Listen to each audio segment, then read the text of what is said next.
Bonjour esprit curieux, bienvenue dans ce voyage intellectuel. Aujourd'hui, nous allons déterrer une figure oubliée, un maître de la ruse qui a vécu il y a près de 500 ans, mais qui nous ressemble étrangement. Avez-vous déjà eu l'impression que le système était conçu pour vous faire perdre, que les règles du jeu sont injustes? Eh bien, vous n'êtes pas le premier. Il y a eu quelqu'un qui, non seulement l'a ressenti, mais a décidé de pirater le système de l'intérieur en utilisant uniquement son ingéniosité. Mais avant de commencer, je voulais vous dire un mot sur les images que vous voyez. Pour donner vie à cette narration, j'ai utilisé des outils d'intelligence artificielle. Pensez-y comme à une toile, une façon d'illustrer les idées et l'ambiance de ce que je suis en train de vous raconter. Elles ne seront pas toujours une représentation exacte ou littérale, mais plutôt un accompagnement visuel pour vous permettre de voyager avec moi. J'espère sincèrement que vous apprécierez. Maintenant, commençons. Notre histoire commence dans l'Espagne du siècle d'or, une époque de richesse et de pouvoir apparent. L'or des Amériques affluait et l'Empire semblait invincible. Mais sous cette façade dorée, la réalité était bien différente. La plupart des gens vivaient dans une pauvreté extrême. La faim était leur pain quotidien, tandis que la noblesse et le clergé vivaient dans l'opulence, prêchant une moralité qu'ils pratiquaient rarement. Dans ce monde de profondes contradictions, un nouveau type de héros naît, ou plutôt un anti-héros.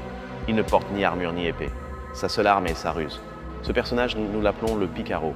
Le Picaro est un personnage d'origine humble, un sans grade qui doit servir de nombreux maîtres pour survivre. Il ne cherche ni la gloire ni l'honneur. Il ne cherche qu'une chose, remplir son estomac et vivre un jour de plus. Et la première grande histoire d'un Picaro, celle qui le définit tout entier, est anonyme. Elle s'intitule La vida de Lazarillo de Tormes y de sus fortunas y adversidades. Publié en 1954, ce fut une véritable bombe littéraire. Son auteur s'est caché parce que ce qu'il a écrit était de la dynamite pure. Pour la première fois, un roman ne racontait pas les exploits de chevaliers ou de saints, mais la vie misérable d'un enfant des rues. C'était une insulte au pouvoir. Lazaro, notre protagoniste, naît près d'un fleuve et est confié par sa mère à son premier maître, un aveugle. C'est là qu'il apprend sa première leçon. Le monde n'est pas bienveillant et la confiance est un luxe qu'il ne peut se permettre. L'aveugle est cruel et avare. Il apprend à Lazaro à être rusé pour pouvoir manger. Dans une scène célèbre, Lazaro lui vole du vin à l'aide d'une longue paille, un acte de pure survie. Une micro-rébellion. Chaque maître de Lazaro est une radiographie de l'hypocrisie sociale. Après l'aveugle, il sert un clerc, un homme d'église encore plus avare. Il garde le pain de la messe sous clé pour que l'enfant ne le touche pas. Ce clerc représente la corruption de l'église.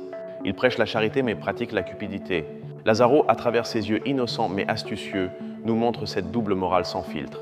Puis arrive son troisième maître, un écuyer. Ce personnage est la personnification de l'orgueil vide. Il prétend être un noble riche, mais en réalité, il est plus pauvre que Lazaro lui-même et n'a rien à manger. L'écuyer vit obsédé par les apparences, par le « qu'en dira-t-on ». Il préférerait mourir de faim plutôt que d'admettre sa pauvreté. Ici, Lazaro apprend la vanité et l'honneur comme une prison. Pensez-y un instant. À travers les yeux d'un enfant affamé, le roman met à nu les piliers de la société. La cruauté, l'avarice religieuse et la fausse noblesse. C'est une satire sociale dévastatrice. Le roman picaresque, avec le Lazarillo comme œuvre fondatrice, devient le miroir de la société. Un miroir qui ne renvoie pas une image idéalisée, mais une image grotesque et douloureusement réelle. C'est la grande révolution du roman moderne. Il cesse de regarder vers les cieux, vers les héros et les mythes, et pour la première fois, il se tourne vers lui-même, vers les gens ordinaires dans la rue. Le Picaro n'est pas admirable au sens traditionnel, il ment, trompe et vole. Mais nous ne pouvons nous empêcher de ressentir de l'empathie pour lui, car nous comprenons que ses actions sont une réponse à un monde qu'il a écrasé depuis sa naissance. Il n'essaie pas de changer le système, car il sait que c'est impossible. Au lieu de cela, il apprend ses règles cachées, ses failles, ses bugs et les exploite pour survivre. C'est le premier pirate social de la littérature.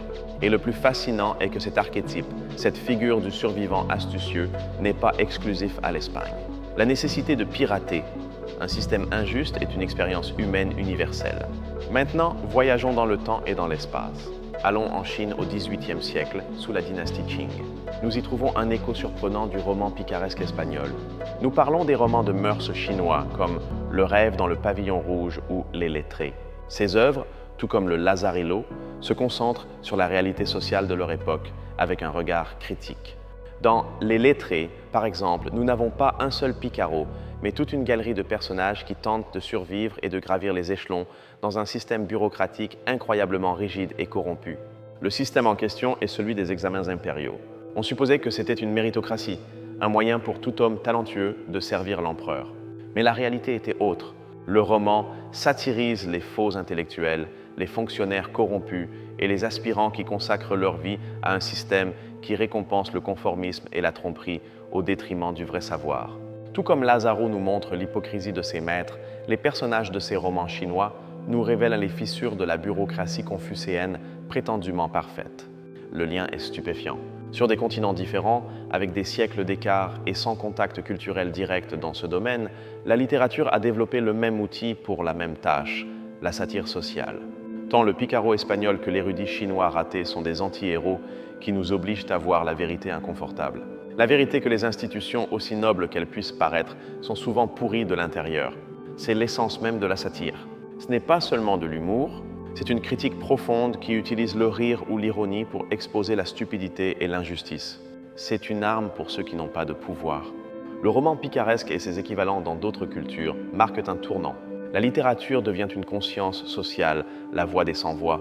Avant cela, la littérature racontait souvent des histoires sur ce que le monde devrait être, rempli de héros vertueux et de méchants clairement définis.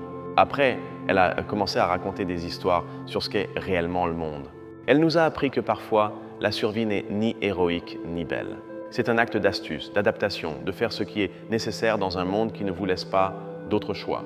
Le Picaro est donc une figure incroyablement moderne. Et il représente l'individualisme face à un système oppresseur, l'ingéniosité personnelle comme l'ultime outil de liberté. Lazaro ne peut pas changer sa classe sociale, mais il peut manipuler ses supérieurs pour obtenir un repas chaud. C'est une petite victoire, mais dans son monde, cette petite victoire est tout. De la même manière, l'érudit chinois ne peut pas réformer l'Empire, mais il peut naviguer ses courants corrompus pour assurer une position à sa famille ou simplement pour en exposer la ridicule. Ce type de narration, qui se concentre sur les plus faibles, sur les marginaux, est l'ADN de beaucoup de la grande littérature qui viendrait après. Pensons à Dickens, à Mark Twain, à Dostoïevski. Tous ont puisé dans cette tradition d'utiliser la fiction comme un scalpel pour disséquer la société et montrer ses maladies. Le Picaro a été le patient zéro. Alors, la prochaine fois que vous verrez un film ou lirez un livre sur un anti-héros charismatique qui défie le système, rappelez-vous Lazaro de Tormes. Rappelez-vous le premier pirate. Il nous a appris que la littérature ne sert pas seulement à s'évader de la réalité. C'est aussi l'un des outils les plus puissants que nous ayons pour la comprendre, et parfois pour y survivre. Le voyage de Lazaro, passant de l'ingénuité à la ruse cynique, est le reflet du désenchantement.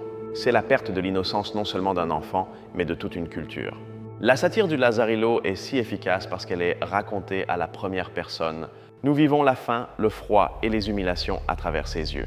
Ce n'est pas une analyse froide, c'est un témoignage ardent. Cela crée un lien intime entre le lecteur et le personnage. Nous ne le jugeons pas, nous marchons avec lui. Sa lutte devient la nôtre et sa ruse nous arrache un sourire complice. Et c'est la magie de la littérature. Elle nous permet de vivre d'autres vies et ce faisant de comprendre la nôtre de manière plus profonde. Elle nous connecte à travers le temps à des expériences humaines fondamentales. La critique sociale dans le roman de mœurs chinois, bien que similaire dans son objectif, a souvent un ton différent. Elle peut être plus mélancolique, plus centrée sur la futilité de l'ambition. Alors que le Picaro espagnol lutte pour la survie physique, de nombreux personnages de la satire chinoise luttent contre l'anéantissement spirituel dans un système qui dévore l'âme. Mais dans les deux cas, le message sous-jacent est le même. Il y a une déconnexion radicale entre les idéaux qu'une société prêche et la réalité que ses membres expérimentent. Le roman devient l'espace où cette déconnexion peut être explorée en toute sécurité. C'est un laboratoire pour examiner les échecs de l'humanité sans déclencher une révolution violente. C'est pourquoi ces œuvres étaient si dangereuses et souvent publiées, anonymement ou censurées. Parce qu'une fois que vous voyez l'hypocrisie, vous ne pouvez plus ne pas la voir. La satire vous ouvre les yeux pour toujours. La figure du Picaro nous enseigne que la moralité n'est pas toujours noire ou blanche. Lorsque le système est immoral, les actes immoraux deviennent parfois la seule forme de justice possible. Lazaro, à la fin du roman, obtient une position stable en tant que crieur public. Il a gagné la partie. Mais pour cela, il a dû accepter le déshonneur de sa femme, qui est la maîtresse de l'archiprêtre. Cette fin aigre-douce est la dernière et la plus cruelle des satires. Lazaro a survécu, oui, mais il l'a payé de sa dignité. Il est devenu, d'une certaine manière, une partie du système corrompu qu'il méprisait. Cela nous laisse avec une question inconfortable. Qu'êtes-vous prêt à sacrifier pour survivre ou pour réussir dans notre propre monde? C'est une question aussi pertinente aujourd'hui qu'elle l'était en 1554. Tel est le pouvoir durable du roman picaresque. Ce n'est pas seulement un artefact historique. C'est un miroir dans lequel, si nous regardons attentivement, nous pouvons encore voir notre propre reflet. Le Picaro est l'éternel marginal, l'outsider. Et dans un monde de plus en plus complexe et systémique, nous nous sentons tous parfois un peu marginaux. Un peu comme Lazaro. La satire sociale qu'il a inaugurée n'est pas morte. Elle a évolué. Nous la voyons dans les émissions de télévision, les mèmes Internet, le stand-up comedy. C'est la voix de l'individu contre l'absurdité du pouvoir. L'acte de pointer l'hypocrisie, de rire des puissants, est un acte de résistance profondément humain. Et la littérature nous a donné les premiers outils pour le faire de manière systématique. Le Lazarillo et les romans de mœurs chinois sont, en essence, des manuels de survie pour des mondes injustes. Leurs leçons, enveloppées de fiction, sont brutalement pratiques. Ils nous rappellent que l'observation aiguë est une arme. Comprendre les motivations cachées des gens, voir au-delà des apparences, est le premier pas pour ne pas être une victime. La picaresque nous apprend à nous méfier des récits officiels. Elle nous invite à lire le monde à contre-courant, à chercher la vérité dans les ombres et les silences, pas dans les discours grandiloquents. De l'aveugle égoïste à l'écuyer vaniteux, chaque personnage que Lazaro rencontre est un archétype d'un vice social qui existe toujours aujourd'hui. Seuls les costumes ont changé. Il en va de même dans la satire chinoise. L'érudit qui achète son poste, le juge qui se vend. Ce sont des figures que nous reconnaissons immédiatement dans les titres de nos propres journaux. Cette pertinence intemporelle est ce qui fait d'une œuvre un classique. Ce n'est pas quelque chose de vieux et de poussiéreux, mais une conversation qui reste vivante à travers les siècles. La naissance du Picaro n'a pas été seulement un événement littéraire. Ce fut un changement dans la conscience humaine, le moment où nous avons osé admettre que le roi et tous ses serviteurs étaient nus. Le Picaro est l'enfant du conte qui ose dire la vérité, non par bravoure, mais parce que sa faim est plus grande que sa peur. C'est l'honnêteté qui naît du désespoir. Et cette honnêteté brutale est ce qui a fait de cette nouvelle forme de roman un miroir. Peut-être un miroir déformant comme ceux d'une foire foraine, mais un miroir qui révélait une vérité plus profonde sur notre nature. Le roman a cessé d'être un simple divertissement pour devenir un outil de diagnostic social. Une façon de prendre le pouls d'une culture et d'y déceler ses arythmies.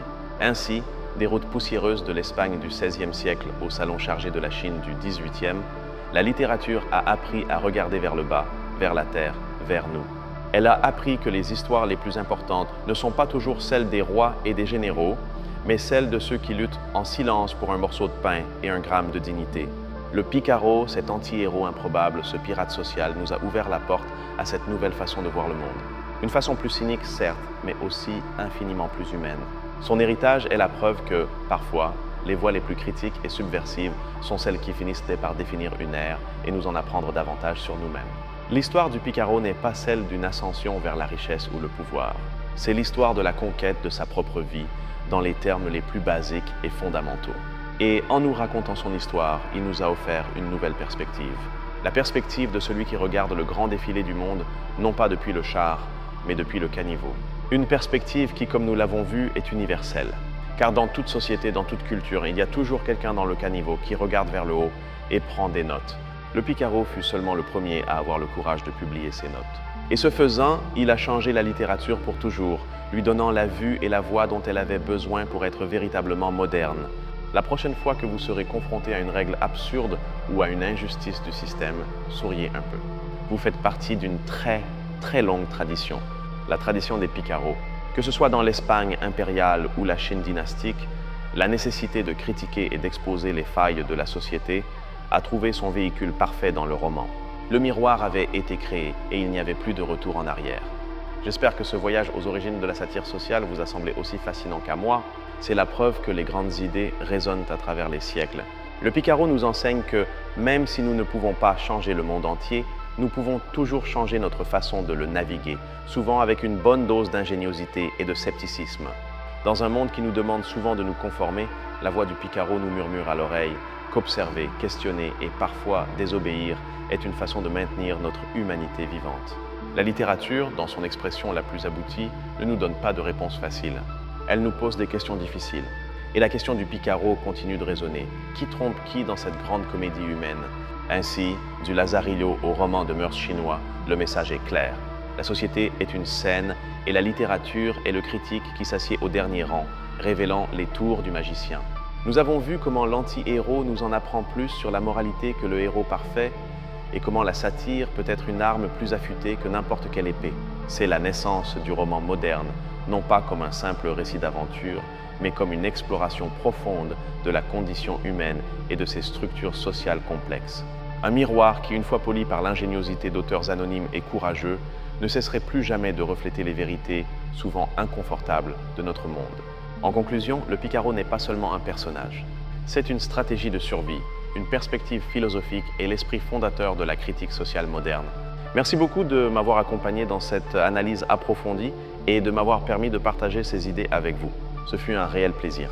Si ce voyage vous a plu, abonnez-vous et activez la cloche pour ne pas manquer nos prochaines explorations des secrets de la littérature universelle.